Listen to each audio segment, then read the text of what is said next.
A very cheerful good morning, all of you. Welcome to the English class. So today we are going to start a lesson number 8. The name of this lesson is the pronoun and kinds of pronouns. So today we will discuss about the definition of pronoun and the kinds of pronouns. So let's start. Yes, so first of all you have to know about the pronoun. So pronoun hota kya hai? Yes, a pronoun is a word used instead of a noun. Pronoun जिसको हम हिंदी में बोलते हैं सरनाम. क्या होता है? जो pronoun एक वर्ड होता है जो किसकी जगह यूज आता है? नाउन मींस संज्ञा की जगह हम यूज करते हैं. ओके स्टूडेंट, सो देखिए जब भी हमारा जो रिपीटेशन हमारे सेंटेंस में क्या होता है? Repetition of noun again and again होता रहता है ना? तो उसकी जगह हम क्या यूज करते हैं? प्रोनाउन यूज करते हैं. Let's take an example. Yes, example is here. Look at Sita, she is dancing.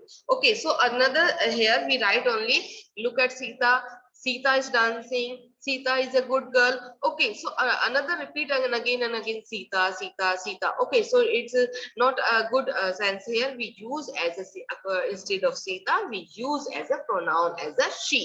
हम pronoun Sita की जगह हम pronoun use करते हैं as a she. So before starting this, you have to know about the subject and object in a sentence. थी हमको जब pronoun हम स्टडी करेंगे तो आपको सब्जेक्ट और ऑब्जेक्ट के बारे में पता होना चाहिए कि सेंटेंस में सब्जेक्ट क्या है और object. Yes, you all know that the subject is, yes you know, हम जिसके बारे में बात करते हैं we are talking about in a sentence, this is called a subject. Okay, so identify the object. Yes, a person और thing that receive the action of the word. Clear that who और what the subject does. The subject क्या करता है वही हमारा क्या होता है? ऑब्जेक्ट होता है. Clear that? So in the next line she is dancing.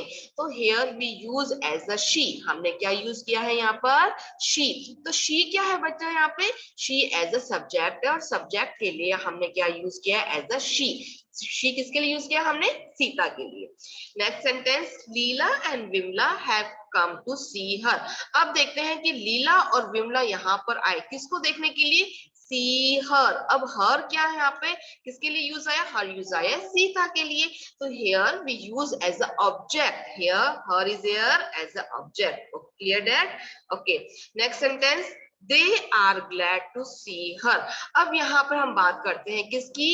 they की. अब देखते हैं यहाँ पर जो दे रखा है, दे किसके लिए यूज किया हमने? लीला एंड विमला के लिए. लीला एंड विमला के लिए हमने क्या यूज किया? दे यूज किया. तो they are glad to see her. Her again her is here. Her we use as a her as a Sita. Sita के लिए हमने क्या यूज किया? Her. Because they is here as a subject, हमने दे यूज किया है एज ए अपने subject के लिए. हर यूज किया हमने सीता के लिए और यहाँ पर हर यूज कर रहे हैं हम एज अ ऑब्जेक्ट के लिए. Clear student? Next line, she is also glad to see them. तो she is here. अब आपने देखा होगा she है as a subject है तो हम बात कर रहे हैं she की. तो she क्या यहाँ पे? as अपना सब्जेक्ट है. क्लियर? अब she किसके लिए आया हमारे यहाँ पर? ये we use as a Sita. तो सीता हम रिपीट नहीं करेंगे, आपको बताया था नाउन रिपीट नहीं करते तो इसलिए नाउन की जगह हम क्या यूज करते हैं? प्रोनाउन यूज करते हैं, है ना? तो here we use as a she. Clear? She is also glad to see them. Okay, so in the next sentence, so you know that them here we use as a them किसके लिए use आया? लीला and Vimla के लिए. लेकिन लीला and Vimla के लिए अगर subject use किया तो हमने क्या यूज किया बच्चों? हमने दे यूज किया था. और लीला एंड विमला के लिए अगर हमने ऑब्जेक्ट यूज कर रहे हैं तो हम क्या यूज कर रहे हैं?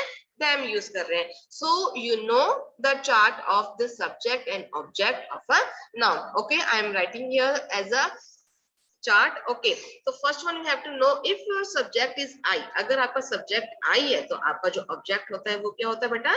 me. If your subject is we, हमारा subject अगर we है तो हम क्या use करते हैं?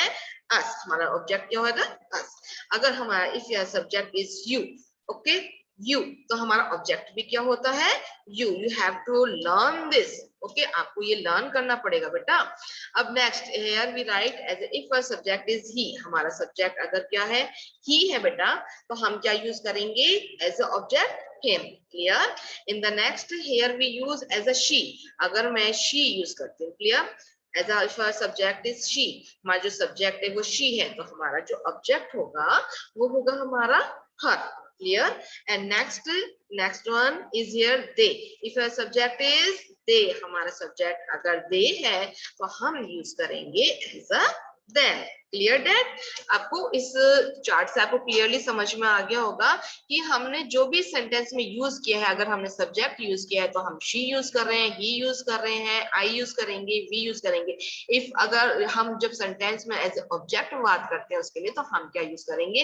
As a me, us, you, him, her and them. Clear student? Okay, so these are the pronouns. तो ये हमने जो डिस्कस किया वो होते हैं हमारे पर्सनल प्रोनाउन। क्लियर है? Okay, so let's start the kinds of a pronoun. Yes, number one is here. Yes, you know the as a chart of a pronouns. Yes, it divided into 5 types. Yes, as a personal pronoun, reflexive and emphasis pronoun, demonstrative pronoun, interrogative pronoun, and relative pronoun. So we will discuss one by one. So first one is here as a personal pronoun. So we discuss as here personal pronoun. Personal pronoun, yes, आपको पता है इसको हिंदी में बोलते हैं हम इसको पुरुषवाचक सर्वनाम। ओके, सो पुरुषवाचक सर्वनाम क्या होते हैं देखते हैं। Personal pronouns stand for 3 person. किसके लिए होते हैं? 3 person. Yes, you know about the 3 person, first person, second person and third person. You must remember that first person, second person and third person. Okay, so firstly I am discussing that in the first person, and the person is speaking, जो person बोल रहा है वो होता है हमारा first person, and the second person जो listen कर रहा है, जो जिससे वो बात कह रहा है। जैसे मैं क्या हूँ, मैं अभी स्पीकिंग मतलब मैं बोल रही हूँ, मैं तो फर्स्ट पर्सन हूँ, आप सुन रहे हैं तो आप क्या है? सेकेंड पर्सन है। अगर हम किसी थर्ड पर्सन की बात करते हैं, मतलब किसी और के बारे में बात करते हैं, वो होता है हमारा third person. Okay, and let's take an example from your class. Okay, okay, so Chirag, Devansh and Jagriti. Clear that? So here I am talking about the Jagruti is talking to Devansh. तो जागृति बात कर रही है किससे? देवांश से बात कर रही है। तो जागृति है यहाँ पर as a first person, Devansh उसको लिसन कर रहा है, सुन रहा है, तो देवांश क्या हो गया? Second person. एंड जागृति और देवांश किसके बारे में, मतलब किसके बारे में बात कर रहे हैं? चिराग के बारे में बात कर रहे हैं, तो चिराग क्या हो गया? Third person. क्लियर? समझ में आ गया सभी को? तो देखते हैं जो अब फर्स्ट पर्सन सेकंड पर्सन में हम प्रोनाउन क्या यूज करते हैं। देखिए, in the first person we use I, we, me, us, mine, us. Okay, so you have to remember that. Okay, second person we use as a you और your. Second person क्या होता है? You and yours. And the third person we use as a he, she, him, her. देखिए he, she as a subject है, और देखिए him, हर, है ना, ये क्या है? ऑब्जेक्ट है। तो आपको पता होना चाहिए कि जो थर्ड पर्सन जिसकी हम बात चल रही है कि जरूरी नहीं है कि सब्जेक्ट की बात कर रहे हैं, उसमें हम एज ए प्रोनाउन ऑब्जेक्ट भी यूज कर सकते हैं, है ना। So you have to learn this. Okay, in the first person you have to learn this in the first person. I, me, us, वो क्या होंगे? हमारे फर्स्ट पर्सन। सेकंड पर्सन होगा यू, योर्स। थर्ड पर्सन होंगे हमारे he, she, him, her. Okay, so let's take an example. हमारा table है, एक टेबल देखते हैं, फिर उसके बाद एग्जाम्पल देखते हैं। Personal pronoun. Okay, so before starting this kinds of a pronoun, or we have already discussed about the subject and object. Yes, you know. Okay, so as you know that in the singular first person we write as a subject I. Clear? हमारा जो first person होता है as a subject होता है वो क्या होता है? आई। अगर हम first person as a object use करेंगे तो हम क्या यूज करेंगे अपने सेंटेंस में? Me. As a second person we use you. Second person हम क्या यूज करते हैं? You. And as a object भी हम क्या यूज करेंगे? You. And third person we use she, he, it. Okay, so here the object is here as a him, her, it. Okay, so these are the singular. As a singular हम person की बात कर रहे हैं, first person, second person, third person. So here you notice that as I, you, he, she, it. Clear? ऐसे plural हम बात करते हैं फर्स्ट पर्सन, सेकंड पर्सन और थर्ड पर्सन। प्लूरल पता है ना? वन देन मोर, एक से ज्यादा, है ना। तो फर्स्ट पर्सन में हम बात कर रहे हैं एज ए वी, हम सभी बात कर रहे हैं। हम सभी क्या है? हम सभी बात कर रहे हैं, बोल रहे हैं, तो हम होंगे first person as a subject, और ऑब्जेक्ट होता है us. As a second person you, हम नोटिसेंगे एज ए सेकंड पर्सन, तो you and the object is here also you. And the third person is here they. Okay, so they मतलब one then more है, मतलब उनकी बात कर रहे हैं, तो हिंदी में हम देखो क्या बोलते हैं? वे। तो हमारा जो ऑब्जेक्ट हो गया वो क्या हो गया? देन। ये student, now example is here. Meera is a good girl, Meera क्या है, अच्छी लड़की है। So I like her because she works hard. अब here we use I like her, मुझे वह पसंद है क्योंकि वो वर्क हार्ड, कठिन परिश्रम करती है। So I is here as a subject, आपने नोटिस किया आई क्या है यहाँ पर, as a subject. I like her क्या है यहाँ पे यूज आया, एज ऑब्जेक्ट यूज किया। बिकॉज शी, अब शी किसके लिए आया है, शी किसके लिए आया बेटा, शी मीरा के लिए आया। तो हमने क्या बात करी, बिकॉज शी वर्क्स हार्ड, क्योंकि वो कठिन परिश्रम करती है ना। तो here you understand the example, I like her because she works hard. Okay, I am giving you another sentence. Yes, look at the house how it burn. So low, house के लिए हमने क्या यूज किया, it use किया है ना। तो जब भी हमारी जो थिंग्स है उसके लिए हम क्या यूज करते हैं, इट यूज करते हैं। Now let's start the next type of pronoun. Next type है हमारा रिफ्लेक्सिव एंड एम्फेसाइजिंग प्रोनाउंस। अब हम देखते हैं कि सबसे पहले देखते हैं कि रिफ्लेक्सिव मींस क्या होता है। देखिए, reflexive pronoun behave like objects to the verb. हमारा जो रिफ्लेक्सिव जो प्रोनाउन होता है वो किसकी तरह व्यवहार करता है, ऑब्जेक्ट की तरह काम करता है, as a to the verb. जो भी वर्ब है उसके एज अ ऑब्जेक्ट की तरह काम करता है। तो सबसे पहले आपको ये पता होना चाहिए कि रिफ्लेक्सिव प्रोनाउन क्या होते हैं। रिफ्लेक्सिव प्रोनाउन को हम बोलते हैं निजवाचक सर्वनाम। क्लियर, तो it's behave like a object. Now in this example you notice that ये example is here, I blame myself for it. I is here, I क्या है बेटा यहाँ पे, आई है यहाँ पर एज अ सब्जेक्ट। Clear, I is here as a subject is here I, and next one is here myself here we use as a object। तो हमने अभी बताया था कि जो रिफ्लेक्सिव प्रोनाउन होता है किसकी तरह बिहेव करता है, ऑब्जेक्ट की तरह बिहेव करता है। तो देखिए, अगर हम एज ए चार्ट के थ्रू समझेंगे, जो हमारा जो सब्जेक्ट है आई है, एज ए रिफ्लेक्सिव प्रोनाउन हम एज ए ऑब्जेक्ट यूज करेंगे, तो हम क्या यूज करेंगे, myself। तो आपको पता होना चाहिए कि रिफ्लेक्सिव प्रोनाउन, एम्फेसिस प्रोनाउन में हम यूज करते हैं myself, ourself, yourselves, herself, itself, and themselves. Okay, so these are the reflexive and emphasis pronoun. तो आपको ये पता होना चाहिए कि जब हमारे जो बात कर रहे हैं किसकी, रिफ्लेक्सिव प्रोनाउन की, जब हम हमारा जो सब्जेक्ट होता है रिफ्लेक्सिव प्रोनाउन में, अगर हमारा जो सब्जेक्ट है वो हमारा अगर आई है, okay, so if our subject is I, so here we write as a myself. If as object, as a object हम यूज करते हैं myself. Next, if a subject is she, मान लीजिए हमारा subject अगर she है, तो as object हम रिफ्लेक्सिव प्रोनाउन क्या यूज करेंगे, हम यूज करेंगे herself। Clear, now next is if our subject is he, हमारा सब्जेक्ट ही है, so then we will use as a, अब herself तो हमने she के लिए यूज किया, अब हम he के लिए क्या यूज करेंगे, himself। Clear, himself। if our subject is we, yes our subject is we, they, so here we write as a they। अगर हम they यूज करते हैं तो they के लिए हम क्या यूज करेंगे, themselves। Clear student. अब देखते हैं, आपने एक चीज नोटिस करी कि कईयों में तो ऐसी एलएफ, सेल्फ मींस खुद, है ना। तो रिफ्लेक्सिव का मतलब जो चीज खुद पे आ रही है। तो देखिए, आई blame myself for it, तो सेंटेंस में मैंने ही अपने ऊपर उसका ब्लेम लिया। तो किसके लिए रिफ्लेक्ट हो रहा है, खुद के लिए। सेल्फ मींस क्या होता है, खुद, मतलब स्वयं से ही, है ना। तो I blame, I as a subject है, एंड माई सेल्फ मतलब खुद से ही बात कर रहे हैं, तो किसके बाद यूज है, एज ए ऑब्जेक्ट यूज किया हमने as a reflexive pronoun. Clear. In the next, emphasis pronoun. Emphasis pronoun जिसको हम दर्दवाचक प्रोनाउन, सरनाम कहते हैं, are used with the noun और प्रोनाउन। किसके साथ यूज करते हैं हम इसको, नाउन और प्रोनाउन के साथ यूज करते हैं। तो देखिए, for the sake of emphasis, emphasis मतलब प्रभाव देना, किसी को प्रभावित, है ना। तो हम देखते हैं कि हमने देखा जो रिफ्लेक्सिव जो हमारा जो प्रोनाउन है वो वर्क कर रहा है, जो रिफ्लेक्सिव प्रोनाउन है वो वर्क किसकी तरह कर रहा है बेटा, वो वर्क कर रहा है हमारा एज अ ऑब्जेक्ट की तरह। क्लियर दैट डिफरेंस पता होना चाहिए सभी को। रिफ्लेक्सिव प्रोनाउन वर्क कर रहा है एज अ हमारा ऑब्जेक्ट की तरह, लेकिन जो एम्फेसिस प्रोनाउन है वो एज ए किसके साथ यूज करेंगे हम, नाउन और प्रोनाउन के लिए। लेकिन जो हमारे myself, herself, himself, themselves, वही सेम हम एज ए प्रोनाउन यूज करेंगे। तो देखते हैं, he himself told me this, उसने स्वयं से ही मुझे वो चीज बताई। क्लियर। अब himself हमने यूज किया यहाँ पे, है ना। तो ही के लिए ही एज हमारा क्या है, सब्जेक्ट है। तो ही के जस्ट बाद ही हमने क्या यूज कर दिया बेटा, हमने यूज किया एज अ हिमसेल्फ। ओके,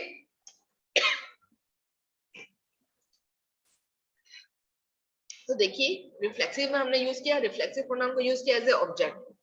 देखिए जो एम्फेसाइज है उसमें आपने नोटिस किया ही क्या है हमारा सब्जेक्ट, एज ए या क्या यूज किया, एज ए प्रोनाउन यूज किया है ना। प्रोनाउन के जस्ट बाद ही हम क्या यूज करते हैं, एम्फेसिस प्रोनाउन। क्लियर, तो दोनों में डिफरेंस क्लियर हो गया। जो रिफ्लेक्सिव प्रोनाउन और जो एम्फेसिस प्रोनाउन होता है उसमें हम यूज करते हैं my self, her self, him self and them self. जैसे हम क्या यूज कर रहे हैं, प्रोनाउन यूज कर रहे हैं, है ना। तो लेकिन ये कहाँ पर यूज होता है, रिफ्लेक्सिव में ऑब्जेक्ट की जब ऑब्जेक्ट की तरह यूज करते हैं, और एम्फेसिस में हम एज अ नाउन और प्रोनाउन के साथ यूज करते हैं, मतलब उसको प्रभाव देने के लिए। एम्फेसिस मतलब उसको प्रभाव देने के लिए, कैसे, he himself told me this, उसने स्वयं से ही वो चीज बताई, है ना। तो स्वयं से ही प्रभाव किस पे दिया जा रहा है, हिमसेल्फ, मतलब उसने स्वयं से ही बताई, तो प्रभाव दिया जा रहा है, तो प्रभाव दिए जाने को हम यहाँ यूज कर रहे हैं हमारा emphasis pronoun. Clear student? Okay. Next is here demonstrative pronouns. It is yes important that demonstrative. अब हम देखते हैं कि demonstrative को हिंदी में बोलते हैं संकेतवाचक सर्वनाम. Yes, they point out people or things. वो किसको point out करता है, किसी भी people को या किसी भी things को. So they are this, that, these and those. So you know that this, that, these and those. Okay. So firstly we will understand from the table. Yes, as a singular we use this and that, as a plural we use this and those, as a plural we use this and those. तो देखिए जो भी चीज हमारे near होती है, पास में होती है, तो हम this यूज करते हैं एज ए सिंगुलर। अगर जो चीज हमारे नियर है लेकिन एक से ज्यादा है, एज ए प्लूरल है, तो हम यूज करते हैं these।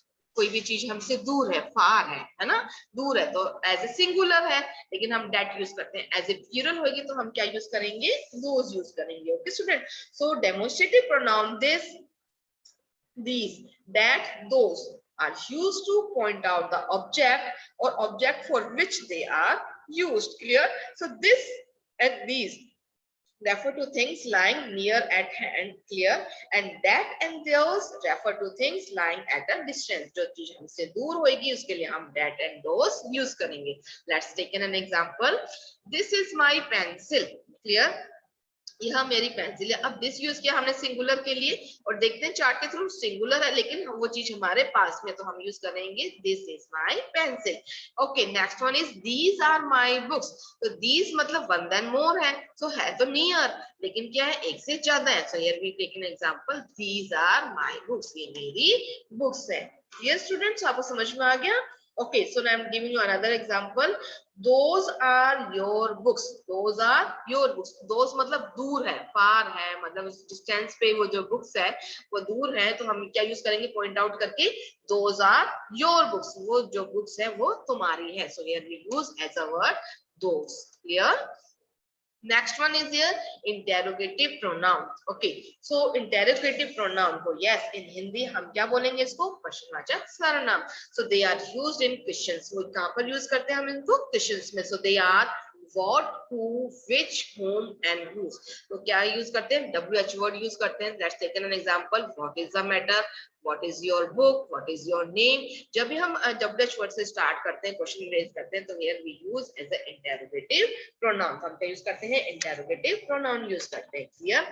Next type is here as a relative pronoun. Since it is a very important that you must remember that relative pronoun, जिसको हम हिंदी में बोलते हैं संबंधवाचक सर्वनाम। Okay, let's see. A relative pronoun is one which is used to refer to noun mentioned previously.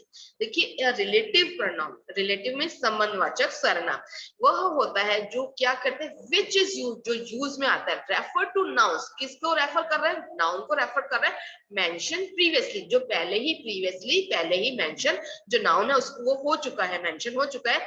whether they are people, या तो वो लोग हो सकते हैं, प्लेस हो सकता है, थिंग हो सकते हैं, एनिमल हो सकते हैं, या आइडिया हो सकता है। Clear? whether they are people, places, things, animals or ideas. So relative pronouns can be used to join two sentences. जो relative pronoun होते हैं वो क्या होता है, दो sentences को जोड़ने का काम करते हैं।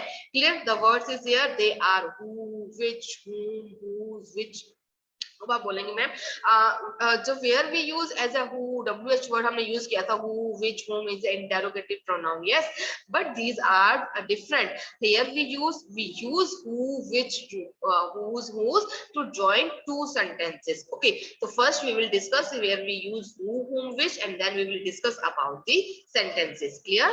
So here we use who relates to a person as a subject, whom relates to a people as a object. Clear that? Here we use as a which relates to animals and objects, and that relates to a people, animal and things. That किसके लिए use करेंगे? people के लिए use कर सकते हैं, animals के लिए और things के लिए भी. And whose refers to possession, मतलब किसी का कोई possession अधिकार है, उसके लिए हम क्या यूज करेंगे? as a whose. Where, yes you know, as a refers to places. When, हमको time to reference देनी है, time के बारे में बताना तो हम when यूज करेंगे. Why refers to रीजन, जो भी रीजन है, कोई कारण है, उसके लिए हम वाई यूज करते हैं. And what here relates to a things, कोई भी थिंग्स के लिए हम व्हाट यूज करते हैं. So let's take an example to better understand. Yes, example is here. This is the man. He stole my purse. Okay, so two sentences are given here. ये वो आदमी है. He stole my purse. जिसने मेरा purse चुराया. Clear? दो sentence है. Next sentence, this is the man who stole my purse. ये एक मैन है जिसने मेरा पर्स चुरा लिया. तो दोनों का सेंटेंस का मीन क्या हुआ? मीन तो दोनों का क्या हो गया? सेम ही है, लेकिन हमने क्या यूज किया? हमने दो सेंटेंस को एक ही सेंटेंस बनाने के लिए हमने क्या यूज किया? As a relative pronoun use किया, एज अ हु. हमने क्या यूज किया? हु यूज किया. हु किसके लिए आ रहा है? हमने पर्सन. अब देखते हैं हु जो है वो किसके लिए यूज किया? एज अ मैन के लिए यूज किया. अभी अभी हमने डिस्कस किया था ना कि जो रिलेटिव प्रोनाउन होते हैं, yes you know, that are used to join two sentences together and refer back to nouns. refer back किस पे हम back कर रहे हैं? refers back to noun going before them. अब ये जो who हमने यूज किया, अब देखते हैं यहाँ पर जो हमने who यूज किया है ना, तो who किसके लिए एज ए रिलेटिव प्रोनाउन किसके लिए यूज किया? एज अ मैन के लिए यूज किया. Clear that? Yes, you will notice that the noun to which a relative pronoun refer or relates is called its antecedent. Antecedent means क्या होता है? पूर्व पद. अब देखिए who यूज किया, who किसके लिए यूज किया? हमने man के लिए यूज किया. तो यहाँ पर हम देखते हैं यहाँ पर जो man है उसके लिए हमने who यूज किया. who यहाँ पे क्या है? as a relative pronoun. Okay, you notice the another sentence I am writing here, another sentence. Yes, a man, the man who is honest, who is honest is trusted. Okay, is trusted. Here we use as a relative pronoun. Relative pronoun is here. क्या है यहाँ पे बेटा? relative pronoun. relative pronoun है यहाँ पर हमारा who. who क्या है यहाँ पर? relative pronoun है. तो relative pronoun किसके लिए यूज किया? हमने man के लिए. किसके लिए किया? हमने man के लिए. तो यहाँ पर antecedent क्या है हमारा? man. man के लिए हमने क्या यूज किया? who यूज किया. Let's take another example. Here I am writing another example. Okay, here we write the cat killed the rat. The cat killed the rat. Okay. Okay, हमने use किया the cat killed the rat. Okay, here I am writing here the cat. Here we write as a the cat which, या हम that भी use कर सकते हैं, है ना? So the cat killed the rat that ate the corn. Clear? The cat killed the rat. Okay, I'm writing here as a rat that ate the corn. Okay, तो जब हमने बात करी कि किसकी, जब कैट की बात आ रही है, killed the rat, rat को मार दिया. That, तो that क्या है यहाँ पे बेटा? that है यहाँ पर हमने यूज किया as a relative pronoun. ये क्या है यहाँ पे? as a relative pronoun है. तो जो relative pronoun किसके लिए यूज किया हमने? that ate the corn. तो अब जब that किसके लिए यूज किया? हमारा antecedent क्या है यहाँ पे? rat. तो rat क्या है यहाँ पे? हमारा antecedent. तो उसके लिए हमने क्या यूज किया? that यूज किया. तो आपको समझ में आ गया अच्छे से? So here we use as a relative pronoun. Clear that?